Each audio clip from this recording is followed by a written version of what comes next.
É necessário que todos nós compareçamos diante do tribunal de Cristo, para que cada um receba segundo o bem ou mal que tiver feito por meio do corpo. 2 Coríntios capítulo 5, versículo 10. Bom, falar do processo do juízo é um assunto muito importante na Bíblia, por 4 motivos que vou adiantar já aqui. Primeiro, o julgamento é um tema muito claro nas Escrituras. Deus julgará o mundo. Segundo ponto, este julgamento não serve para Deus conhecer a vida de cada pessoa. Deus não precisa desse julgamento para conhecer-nos. Deus é perfeito em conhecimento, de acordo com João 37:16. Deus conhece todas as coisas, de acordo com 1 João capítulo 3, versículo 20. Então, por que um julgamento? Terceiro ponto vai explicar que este julgamento é para fazer justiça aos justos e para trazer a condenação aos ímpios. Aquela justiça que não existe nessa terra, que tantos desejamos, ela vai aparecer. Quarto ponto, nesta semana vamos estudar o juízo, o seu processo todo, do juízo do tempo do fim, que envolve 3 fases principais: o juízo pré-advento, o juízo milenário e o juízo executivo.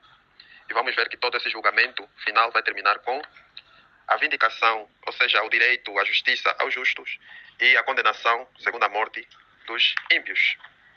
Esta é a introdução de sábado. Domingo, o juízo final.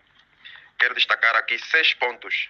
Primeiro ponto, o juízo final destaca 2 aspectos importantes: a condenação do ímpio e a justificação do justo. 1 Reis, capítulo 8, versículo 32.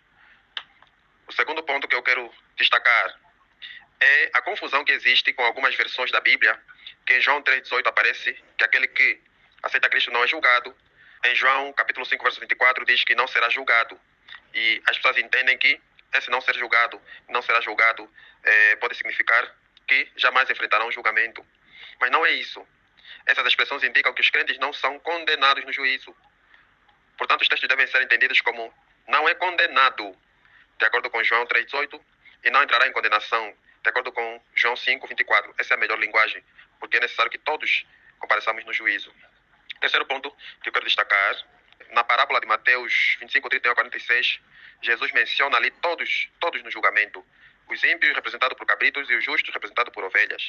E 2 Coríntios capítulo 5, verso 10, onde está o nosso verso para memorizar, nosso verso principal, aí diz que é necessário que todos nós compareçamos diante do tribunal de Cristo, para que cada um receba segundo o bem ou mal que tiver feito por meio do corpo.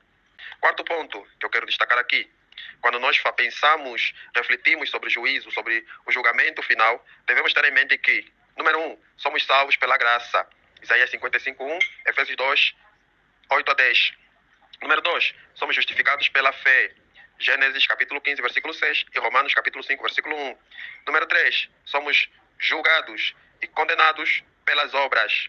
Eclesiastes capítulo 12, versículo 14, Mateus 25:31-46, Apocalipse capítulo 20, versículos 11-13. Por isso, a base do juízo, do julgamento final, é a lei moral resumida nos 10 mandamentos. Eclesiastes capítulo 12, versículo 13 e 14, Tiago capítulo 1, versículo 25, Tiago capítulo 2, versículos 8-17. As obras são evidências externas da experiência da salvação que nós aceitamos. Essas obras serão avaliadas no juízo.